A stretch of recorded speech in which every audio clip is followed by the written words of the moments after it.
আজকে চলে এসেছি সপ্তমীর সকালে তোমাদের সাথে একটা নতুন ব্লগ নিয়ে। আর আমি ভিডিওটা খুব বেশি বড় করব না, শুধু আজকে কি কি রান্না হচ্ছে সেটা তোমাদের সাথে শেয়ার করব। আর আমি এখন আসানসোলের বাড়িতে নেই, আমি চলে এসেছি রানাঘাটে, আমার মাসির বাড়িতে এসেছি। তো চলো দেখি সবাই কি কি করছে, তোমাদেরকে দেখা। এই দেখো মাসি,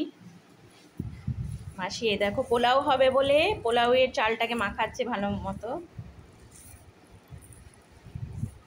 আর এইদিকে চলো দেখি মা কি করছে সেটা দেখাচ্ছি তোমাদেরকে।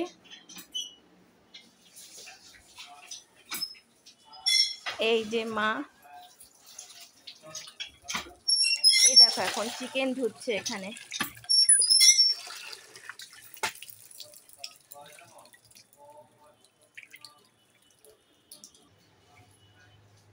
আর হবে হচ্ছে ডিমের কষাও হবে, যেহেতু মা আর আমার ছেলে চিকেন খায় না, তাই চিকেন ডিমের কষাও হবে। আর এই দেখো আমার মেয়ে বায়না করেছে পোলাওয়ের সাথে মাটন কষা খাবে, তাই ওর জন্য মাসি মটনও এনেছে। রান্না বান্না যখন শুরু হবে আবার তোমাদেরকে সেই ভিডিওটা শেয়ার করব।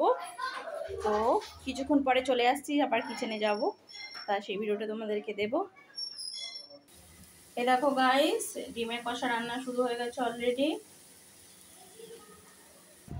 এই দেখো গাইস, ডিমের কষা হয়ে গেছে, মা ডিমের কষা বানালো। এইদিকে দেখো মাসি বাসন্তী পোলাও করবে বলে সমস্ত কিশমিশ কাজু ভেজে তুলে রেখেছে।